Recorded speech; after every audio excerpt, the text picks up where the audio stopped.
Biarlah seperti yang kami nyanyikan, sungguh itu menjadi suatu kerinduan di dalam hati kami ya Tuhan. Kami ingin mengenal-Mu karena tidak ada pribadi yang lebih mulia, tidak ada pribadi yang lebih besar, tidak ada pribadi yang lebih mengasihi kami daripada Engkau ya Tuhan. Ya Tuhan, siapakah kami sehingga kami boleh mengenal-Mu? Sehingga biarlah sekali lagi pada kesempatan ini pun kami boleh menerima kasih karunia-Mu. Engkau sekali lagi boleh memakai hamba-Mu dalam segala keterbatasannya. Engkau boleh membuka telinga setiap kami ya Tuhan dan menyatakan diri-Mu sehingga kami boleh melihat betapa sungguh-sungguh merupakan suatu anugerah. Kalau kami boleh mengenal-Mu ya Tuhan, kalau kami boleh menerima-Mu ya Tuhan, kalau kami boleh menjadi umat-Mu. Berkatilah kiranya pemberitaan firman Tuhan sebentar ini, di dalam nama Yesus kami berdoa dan kami bersyukur. Amin. Jemaat dipersilakan untuk berduduk kembali. Pada kesempatan ini kita akan melanjutkan eksposisi Injil Lukas kita, dan kita sampai di Lukas pasal yang ke-7 ayat yang ke-36 hingga ayatnya yang ke-50. Lukas pasal yang ke-7 ayat yang ke-36 hingga ayatnya yang ke-50. Jika sudah menemukan, saya akan membacakan, biarlah setiap kita boleh memperhatikannya dengan sungguh-sungguh. Lukas pasal yang ke-7 ayat yang ke-36, demikianlah firman Tuhan. Seorang Farisi mengundang Yesus untuk datang makan di rumahnya. Yesus datang ke rumah orang Farisi itu, lalu duduk makan. Di kota itu ada seorang perempuan yang terkenal sebagai seorang berdosa. Ketika perempuan itu mendengar bahwa Yesus sedang makan di rumah orang Farisi itu, datanglah ia membawa sebuah buli-buli pualam berisi minyak wangi. Sambil menangis, ia pergi berdiri di belakang Yesus di dekat kakinya. Lalu membasahi kakinya itu dengan air matanya dan menyekanya dengan rambutnya. Kemudian ia mencium kakinya dan meminyakinya dengan minyak wangi itu. Ketika orang Farisi yang mengundang Yesus melihat hal itu, ia berkata di dalam hatinya, "Jikalau ia ini nabi, tentulah ia tahu siapakah dan orang apakah perempuan yang menjamahnya ini. Tentu ia tahu bahwa perempuan ini adalah seorang berdosa." Lalu Yesus berkata kepadanya, "Simon, ada yang hendak kukatakan kepadamu." Sahut Simon, "Katakanlah Guru." Ada dua orang yang berhutang kepada seorang pelepas uang, yang seorang berhutang 500 dinar, yang lain 50. Karena mereka tidak sanggup membayar, maka ia menghapuskan hutang kedua orang itu. Siapakah di antara mereka yang akan terlebih mengasihi dia? Jawab Simon, "Aku kira dia yang paling banyak dihapuskan hutangnya."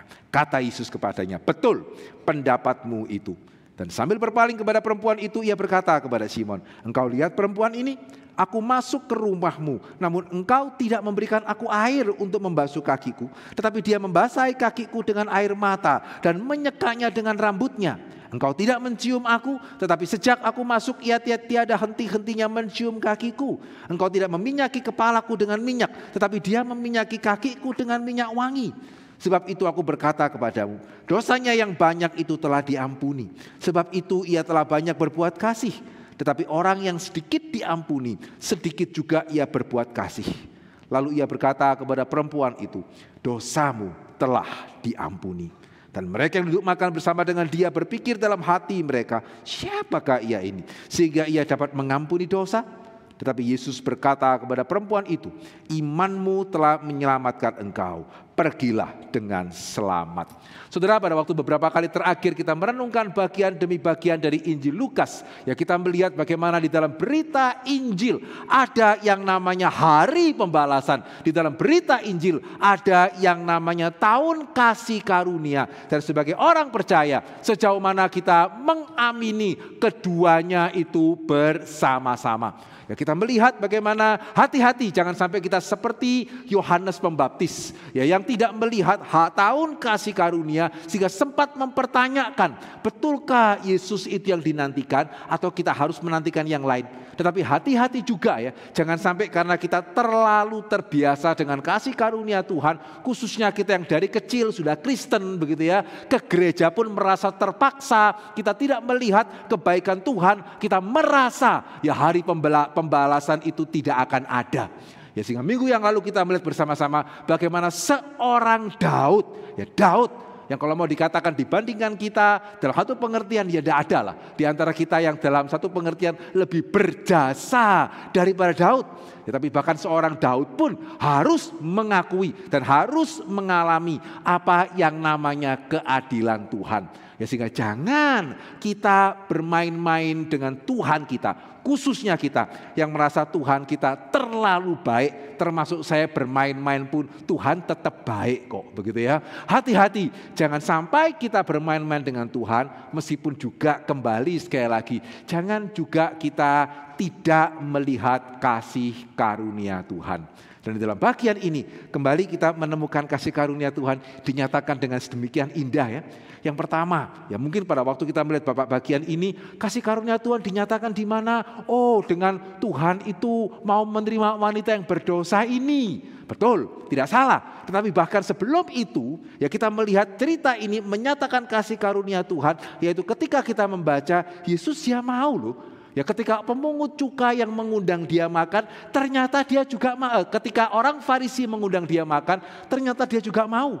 Ya ternyata Yesus bukan hanya tidak menolak pemungut cukai, ya bukan hanya pemungut cukai orang berdosa yang menerima kesempatan untuk boleh bertobat. Di sini kita melihat orang Farisi, ya musuh utama ya yang seringkali juga bagi orang Kristen tidak ada bagus-bagusnya sama sekali. Tapi di sini kita melihat bagaimana ketika orang Farisi mengundang Tuhan Yesus ya datang loh. Begitu ya. Jadi bukan cuma dia mau diundang oleh orang Farisi, tidak mau diundang oleh orang berdosa, begitu ya. Tidak mau diundang oleh pemungut cukai, tapi juga bukan cuma oh ini kalau orang berdosa sama saya undang ya saya datanglah. Orang Farisi ini apa nih? Menyusahkan, begitu ya. Sehingga mengapa mereka undang saya tidak mau datang? Tidak juga. Ya, sehingga saudara sebetulnya ya inti dari kalau kita mau memahami bagian tadi itu bagaimana kita melihat ya seperti Tuhan Yesus. Demikian juga penulis Injil ya selalu memaparkan segala sesuatu itu secara seimbang. Ya kadang-kadang kita mungkin karena terbawa ya pada waktu kecil ya pada waktu itu kita belum suka sinetron atau apa ya sukanya kartun kan. Begitu ya, sehingga akhirnya terbawa di dalam kartun itu kan kalau yang baik ya baik, begitu ya. Kalau yang jelek ya jelek, begitu ya. Pokoknya Jerry itu baik, Tom itu tidak baik, begitu ya. Itu karena kita dari kecil gitu ya. Jadi pokoknya ya yang pahlawannya itu baik, yang penjahatnya tidak ada baik-baiknya sama sekali. Ya sehingga sering kali ya pada waktu kita membaca Alkitab, ternyata dampak masa kecil itu masih ada ya. Kalau Yohanes yang meragukan Yesus, wah kita berusaha membela, tidak bisa ini orang baik ini. Muridnya mungkin meragukan Tuhan Yesus, Yohanesnya tidak mungkin. Tapi kalau orang Farisi ya mengundang Yesus itu makan, ya kita juga tidak lihat baik-baiknya. Ya yang kita ingat, oh betul kan, ya mengundang Yesus makan pun nantinya mempertanyakan Tuhan Yesus itu. Ya biasalah, orang Farisi itu ya gitu ya, bocai begitu ya, tidak ada baik-baiknya sama sekali. Saudara tidak. Ya kalau kita sungguh-sungguh mau memahami bagian ini, kuncinya adalah bagaimana kita melihat ini cerita yang di dalam konteks pada waktu itu sangat-sangat realistis sekali. Ya kita tidak berjumpa dengan seorang Farisi yang penuh dengan kemunafikan yang sengaja mengundang Tuhan Yesus untuk kemudian menjerumuskan dia. Tidak. Ya demikian juga kita tidak bertemu dengan seorang wanita yang kok aneh ya.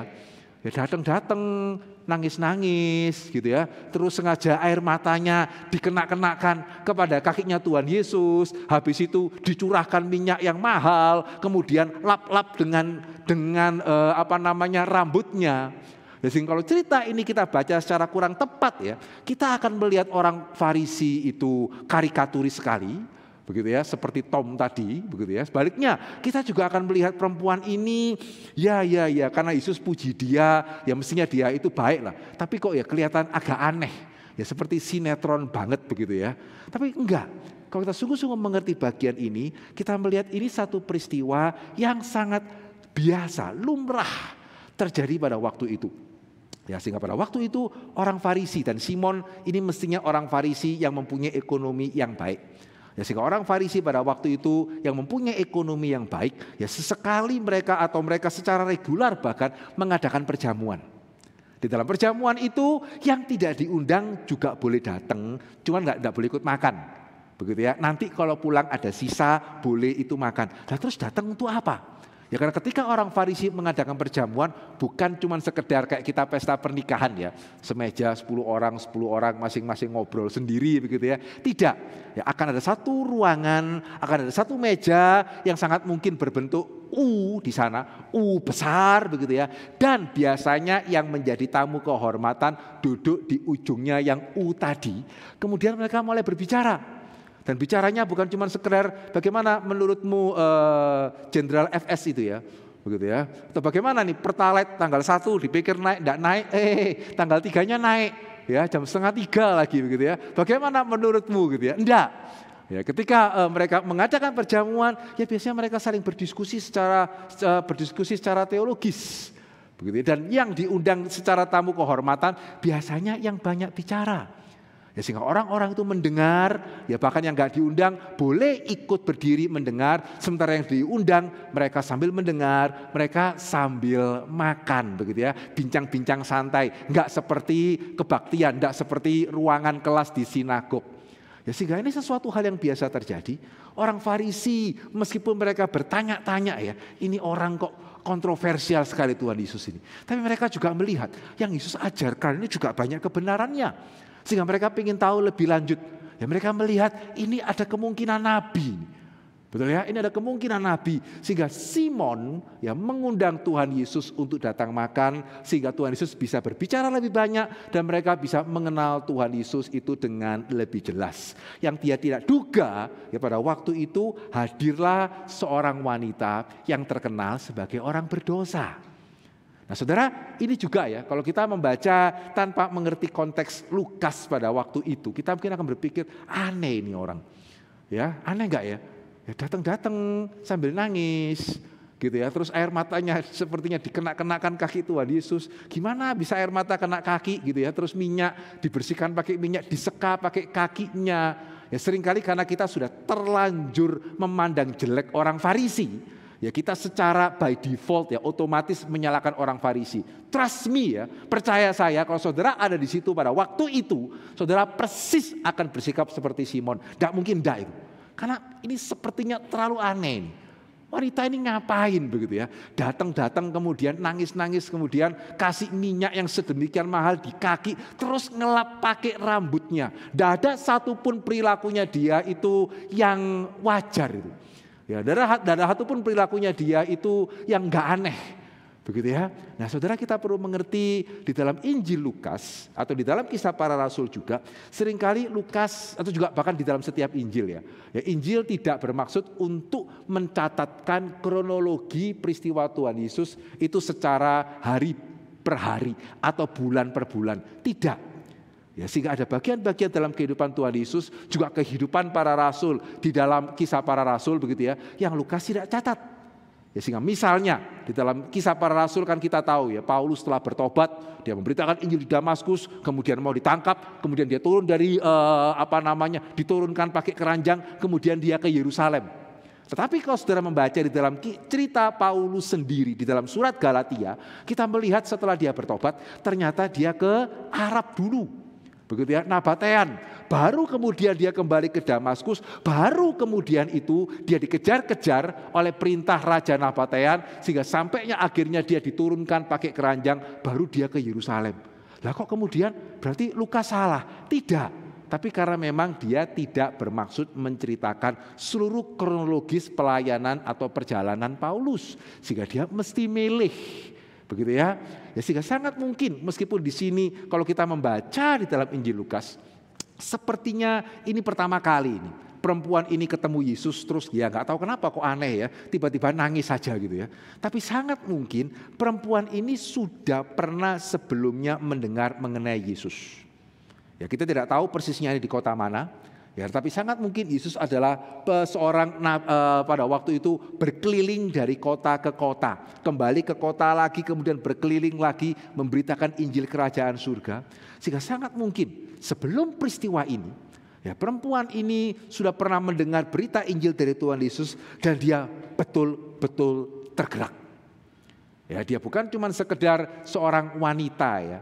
Ya dia bukan cuma sekedar wanita berdosa ya. Dia seorang wanita yang terkenal dosanya. Ya, sehingga beda ini, level yang berbeda. Ya, saya percaya setiap kita akan amin kalau saya mengatakan tidak ada di antara kita yang tidak berdosa. Amin, amin. Tapi ya mestinya tidak ada di antara kita yang sampai terkenal dosanya. Ya, tapi perempuan ini dikatakan, jelas tadi dicatat ya, bukan cuma seorang berdosa, seorang wanita yang terkenal dosanya. Sehingga sampai Simon berpikir, ini kalau nabi, kok bisa tidak tahu? Ya, siapakah dan seperti apakah perempuan ini? Karena sangat obvious. Ya, sehingga sangat mungkin ya seorang wanita pada waktu itu yang terkenal dosanya, ya biasanya susah menjadi koruptor. Ya, hampir tidak mungkin seorang wanita pada waktu itu menjadi koruptor sehingga terkenal dosanya karena suka korupsi gitu ya. Tapi seorang wanita yang terkenal dosanya ya pada waktu itu pilihan paling mungkinnya ya wanita tidak baik. Begitu ya, wanita tidak baik, tetapi kalau sampai dikatakan dia terkenal dosanya, berarti dia itu high class. Ya, wanita tidak baik, kelas atas. Sehingga itu kenapa dia bisa beli minyak wangi yang sangat mahal itu, yang ditempatkan di pualam.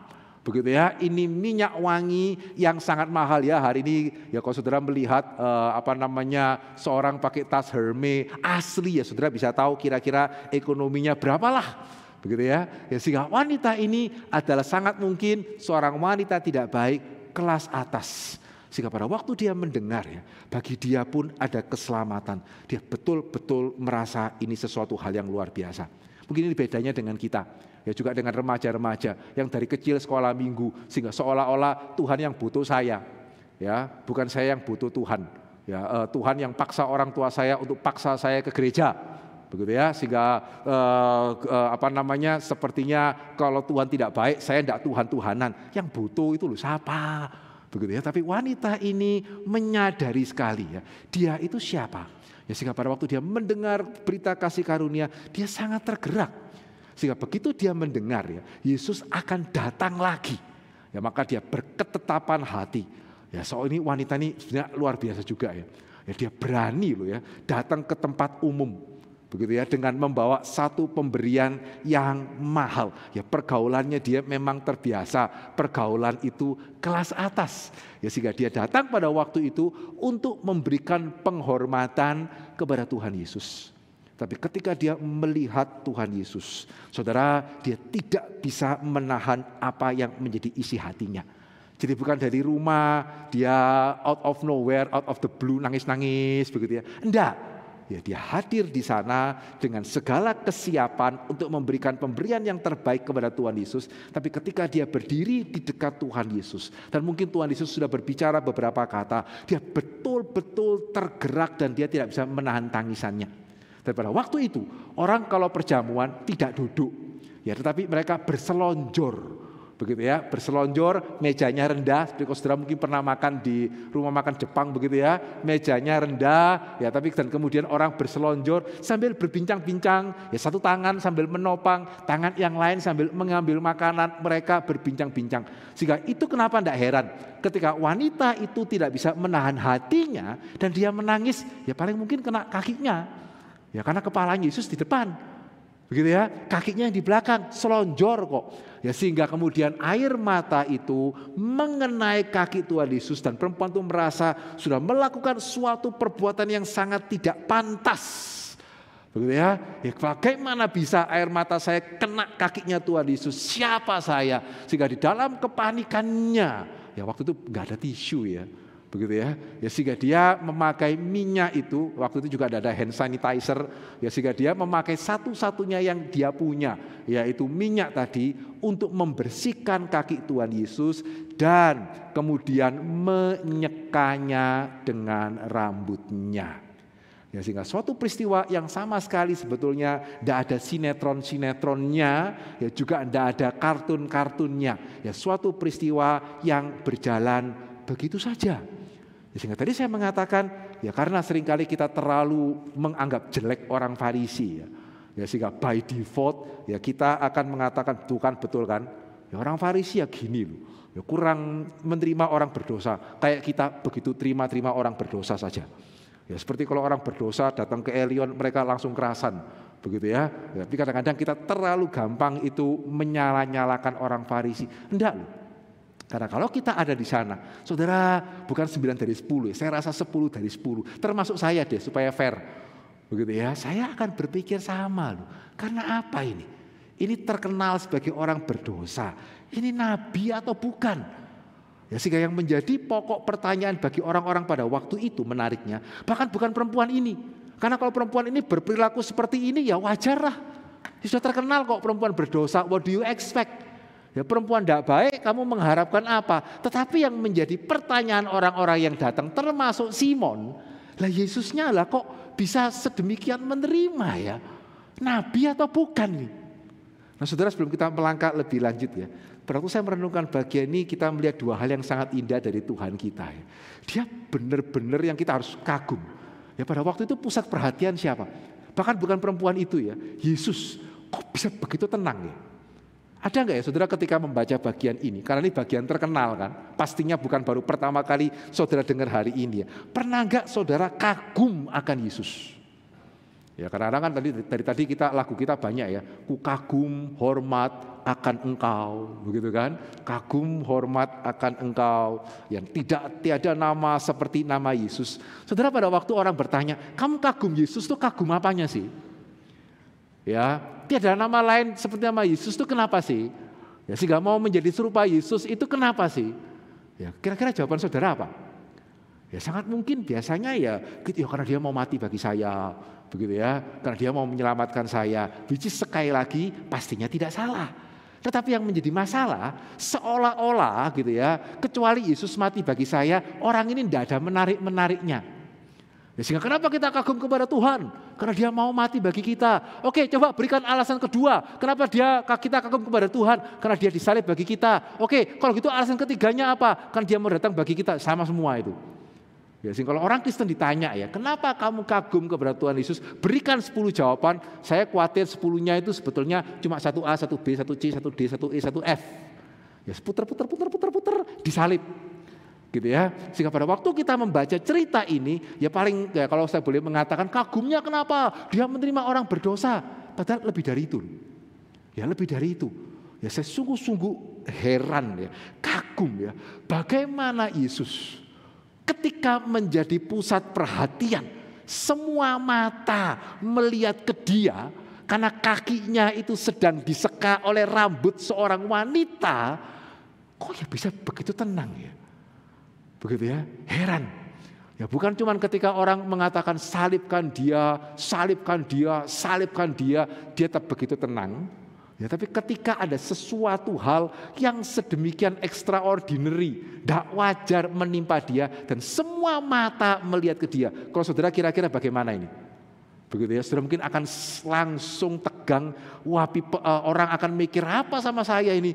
Ya ada perempuan tidak baik, kelas atas sedang membersihkan kaki saya dengan air matanya. Orang pikir apa? Wah, saya percaya kita mungkin wajah kita sudah merah, biru, tidak tahu warna. Yesus enggak.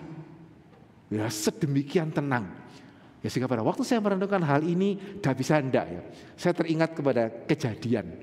Begitu ya, Kejadian pasal 3. Ya ketika manusia makan buah itu, dikatakan apa? Terbukalah mata mereka dan mereka tahu mereka telanjang dan mereka malu, mereka menyemat daun sebagai baju. Dan sejak saat itu ya menjadi manusia bukan cuma susah tetapi juga rumit. Ya kadang-kadang harus malu, kita tidak tahu malu. Kadang-kadang jangan malu, kita malu. Ya, yang mestinya sungkan kita enggak sungkan, yang mestinya enggak perlu sungkan kita sungkan, betul ya? Jadi manusia itu rumit. Ya, sehingga saya tidak pernah bosan-bosan itu mengingat apa yang dikatakan filsuf ateis, hell is the other people. Ya, neraka itu orang lain. Kenapa? Karena mereka bisa ngintip dan diintip orang. Aduh, itu tidak menyenangkan sekali. Karena dalam hati kita tahu something wrong. Begitu ya, sehingga mau remaja over PD bagaimana? Coba lihat dia aja. Langsung kita berpikir ini salahnya apa saya? Kenapa saudara ngelihat saya ini? Saya kurang tepat apa ini? Betul ya? Ya sehingga di sini kita melihat, ya kita mesti heran ya. Ya Tuhan Yesus karena memang dia tidak berdosa ya. Ya dia tahu bagaimana bersikap. Ya kenapa mesti malu? Salah saya apa? Lu kan orang mikir. Ya nanti orang mikir salah yang dikoreksi kan.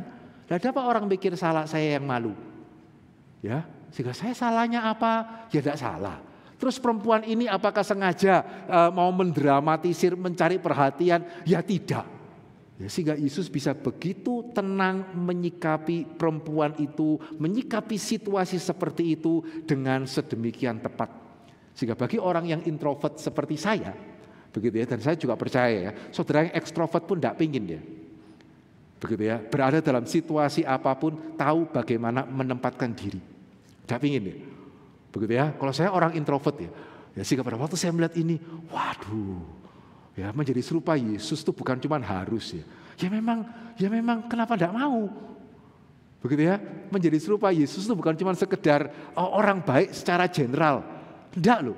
Ya, menjadi serupa Yesus itu berarti menjadi serupa bagaimana seharusnya manusia itu ya. Kalau tidak jatuh ke dalam dosa sehingga tidak memperumit-rumit diri sendiri begitu. Ya, tahu menempatkan diri secara tepat. Ya, sehingga bukan cuman ketika Yesus disalib ya, kita harus kagum. Ya kok bisa dia begitu tenang. Ya sementara yang menyalibkan dia itu yang heboh.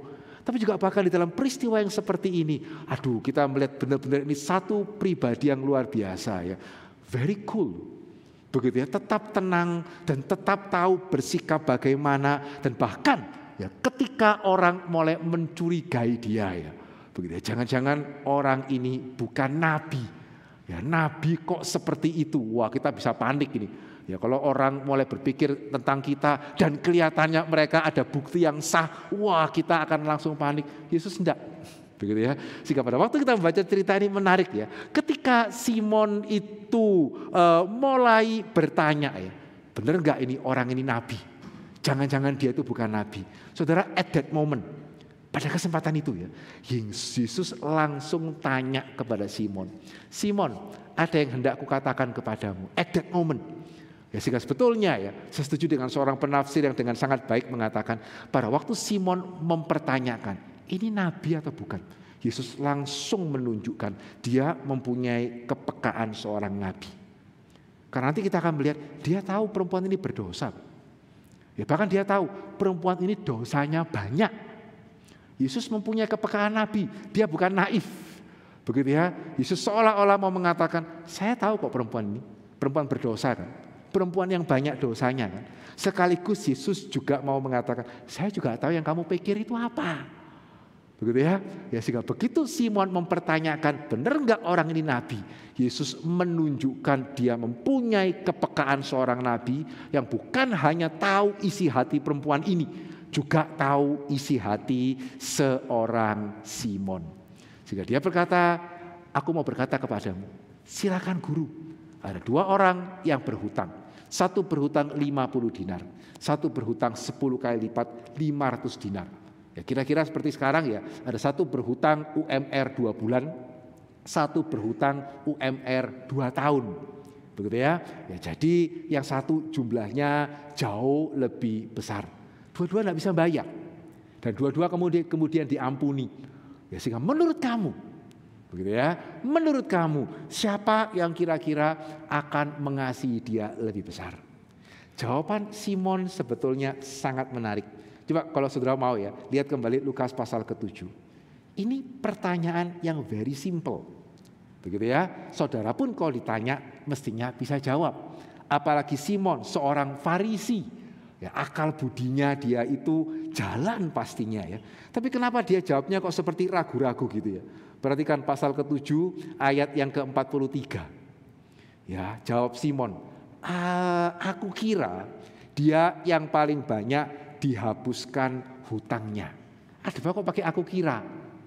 Ya kayak orang ndak serk jawab. Ya karena ini pertanyaan sederhana ya. Begitu ya, kalau saya beli barang 5.000 saya kasih 10.000 kembalinya berapa?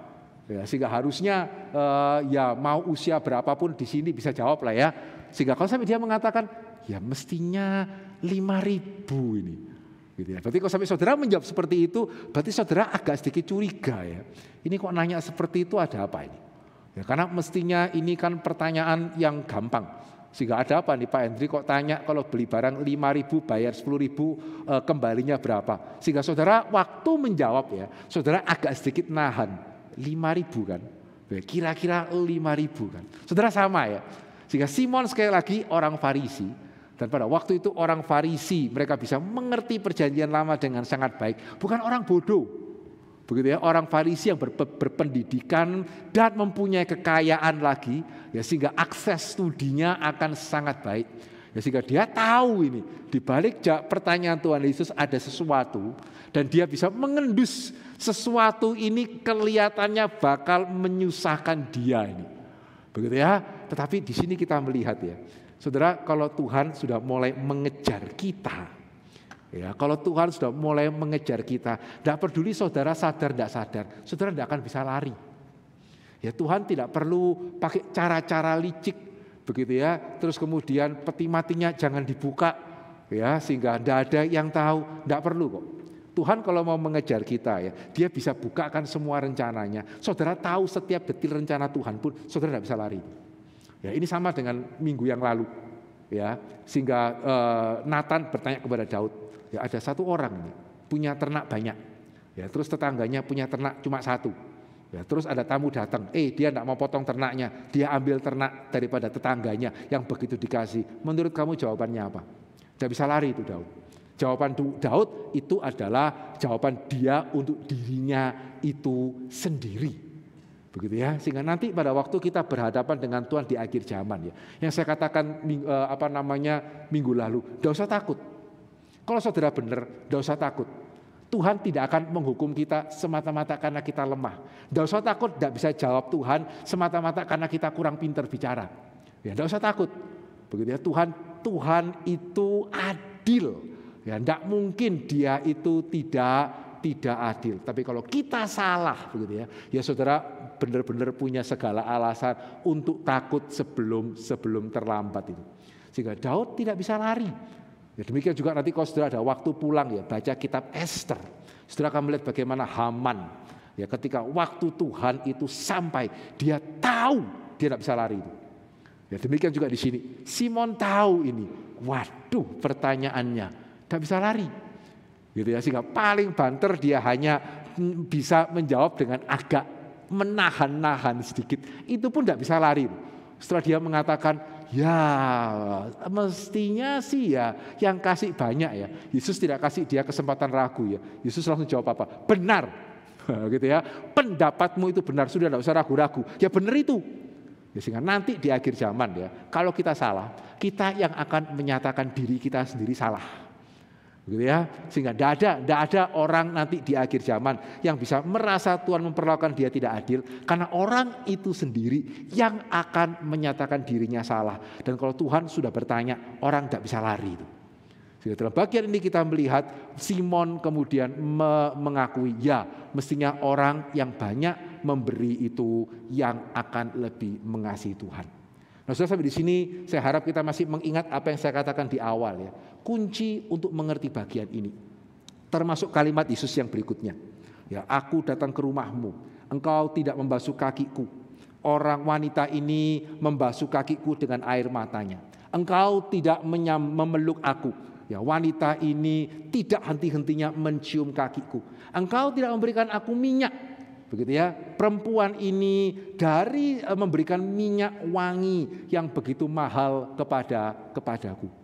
Nah, saudara, untuk kita boleh memahami hal ini, kita perlu menyadari memang ketiga hal tadi tidak harus diberikan oleh tuan rumah. Ya, jadi sekali lagi, kunci mengerti bagian ini adalah melihat ini peristiwa yang lumrah terjadi pada waktu itu. Tinggalkan dulu karikatur Farisi itu memang biasa ya.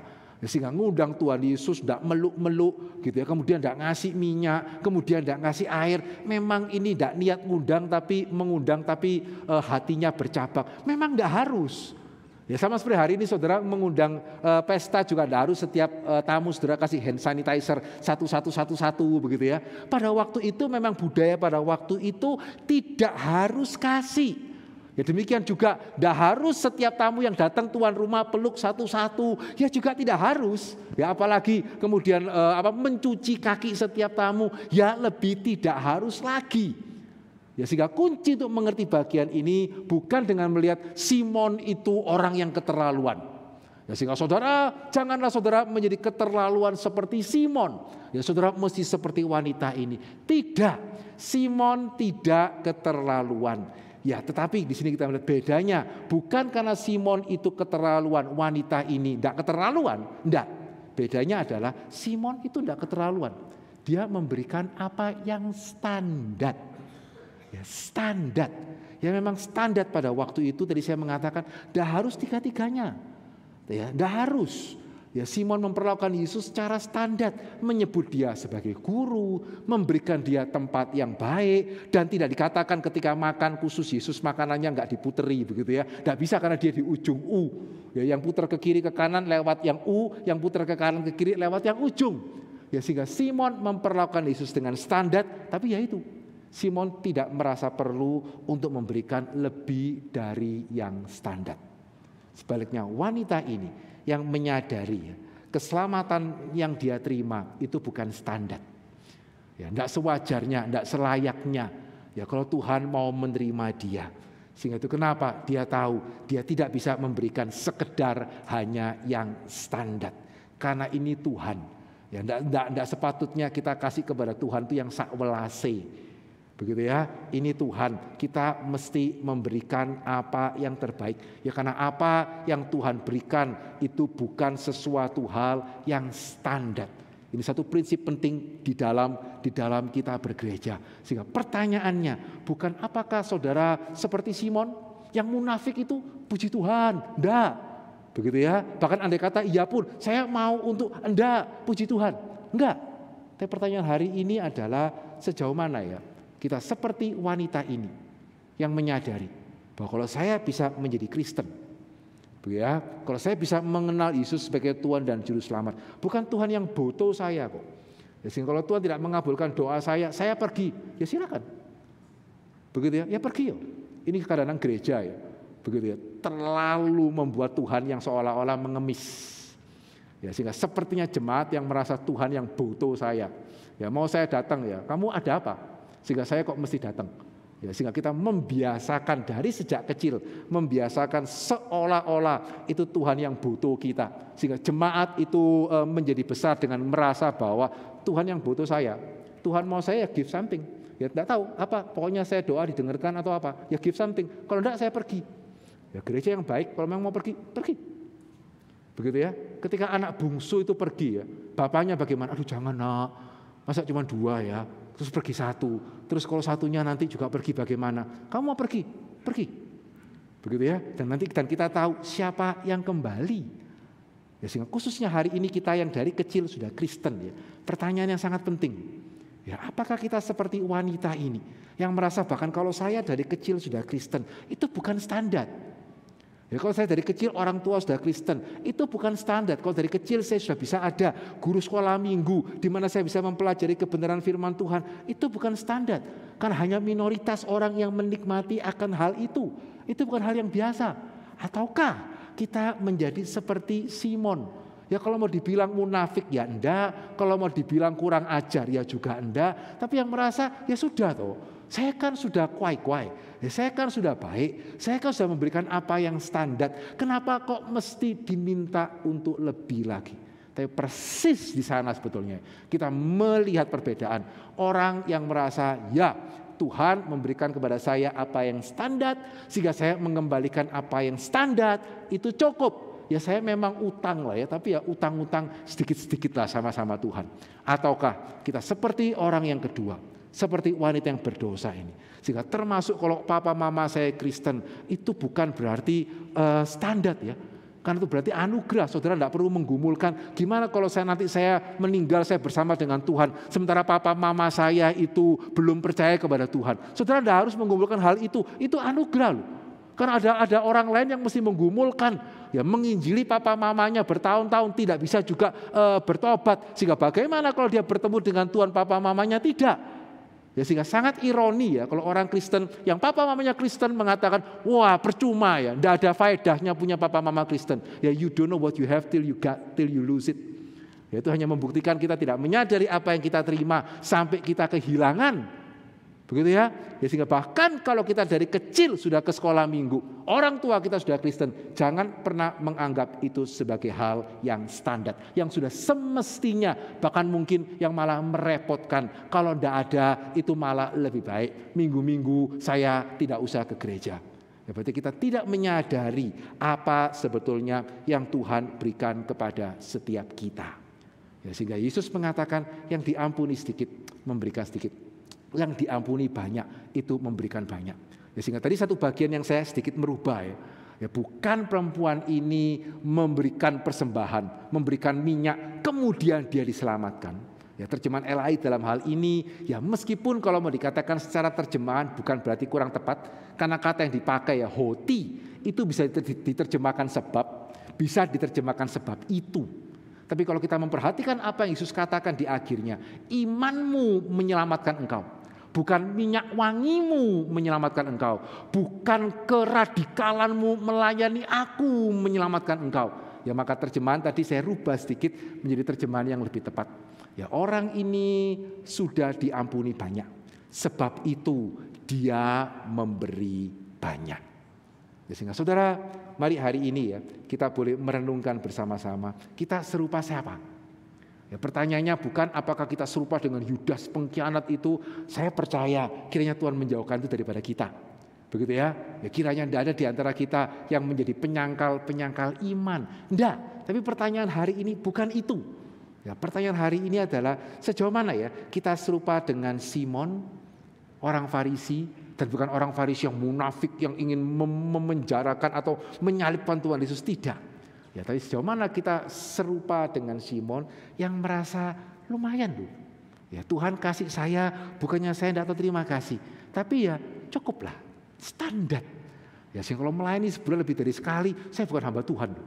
Waduh, begitu ya. Bagaimana itu ya? Berarti kita itu mirip seperti Simon orang Farisi. Ya kan saya memang tidak harus peluk-peluk. Ya saya kan memang tidak harus gitu ya kasih minyak. Ya saya kan memang tidak harus mencuci kaki. Apakah kita seperti itu standar orang Kristen yang standar? Ya, ataukah kita seperti wanita ini yang sadar ya menyadari dosa-dosa kita? Ya, termasuk bahkan kalau saya dari kecil Kristen pun bukan berarti saya tidak berdosa. Termasuk kalau orang tua kita Kristen pun bukan berarti ya sudah sewajarnya dan selayaknya saya menjadi orang Kristen. Enggak. Ya, tapi bagaimana melihat itu anugerah kalau saya diselamatkan, anugerah juga kalau orang tua saya juga sudah boleh orang percaya, sehingga saya tidak tahu kapan mereka meninggal, tapi saya tahu bagaimana mereka akan diterima oleh Tuhan. Itu satu kelegaan yang besar. Ya, sejauh mana ya kita menyadari besarnya anugerah Tuhan dan tahu ya tidak bisa ya kalau kita hanya memberikan kepada Tuhan apa yang standar ya, karena Tuhan tidak memberikan kita sekedar apa yang standar. Dan kalau sebentar kita akan merayakan perjamuan kudus, sakramen perjamuan kudus. Bagi kita yang sudah boleh menerima, boleh nanti ketika saudara lihat roti itu, saudara pikirkan baik-baik pertanyaan ini. Ya, jangan cepat-cepat jawab, silakan pikir. Roti yang melambangkan tubuh Kristus ini standar enggak ya? Apa memang Tuhan mesti seharusnya dan selayaknya mati bagi saya begitu? Ketika kita memegang cawan yang melambangkan darah Kristus yang tercurah, ini standar enggak ya? Betul ya? Di semua kitab suci, di semua kitab filsafat memang di mana-mana ceritanya dewa ini atau dewa itu atau mungkin siapa supranatural ini, supranatural itu begitu ya, mati bagi saya. Betul ya, itu standar ya? Ketika kita memegang roti dan memegang anggur ya, bolehkah kita bertanya, ya memang standar ya, semua orang tua mestinya mati untuk anak, orang tua saya mati bagi saya, betul? Ya, kalau tidak, ya bolehkah kita bertanya, betulkah standar ini? Apa yang Tuhan berikan kepada saya? Ya, atau apakah yang Tuhan berikan kepada saya itu tidak pernah dilihat oleh mata, tidak pernah didengar oleh telinga, tidak pernah timbul dalam hati manusia, tidak ada di dalam kitab suci agama lain manapun. Tidak ada di dalam kitab primbon manapun, tidak ada di dalam tulisan filsafat manapun. Ya, Tuhan yang memecahkan tubuhnya, yang menyerahkan nyawanya untuk menyelamatkan kita sebagai orang yang berdosa.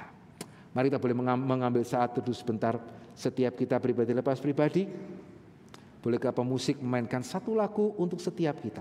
Dan bolehkah pertanyaan yang saya tanyakan terakhir ini kita tanyakan kepada diri kita masing-masing. Kita orang Kristen yang jabuto ini ya. Kita yang dari kecil juga sudah ke sekolah minggu ini. Kita yang tidak pernah absen mungkin kebaktian, gitu ya. Sejauh mana kita merasa ya sudah seharusnya dan selayaknya apa yang Tuhan berikan kepada saya. Ya, sehingga ataukah kita seperti wanita ini, ya kita menyadari apa yang Tuhan berikan kepada kita sama sekali bukan standar, ya, sehingga dia layak untuk menerima segala hormat, pujian, dan kemuliaan. Mari setiap kita jujur di hadapan Tuhan. Silakan berdoa kepadanya pribadi lepas pribadi.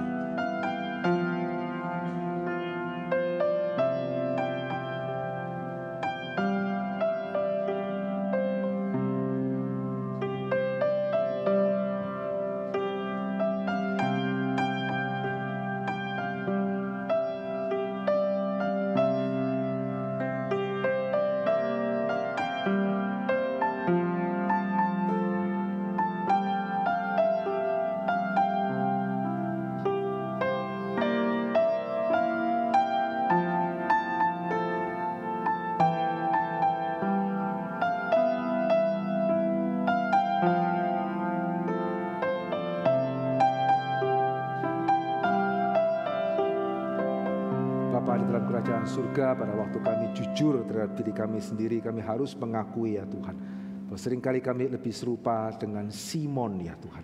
Kami memang tidak sampai berdosa bagaimana. Kami tidak pernah harus berhadapan dengan ya hal-hal yang sedemikian tidak baik.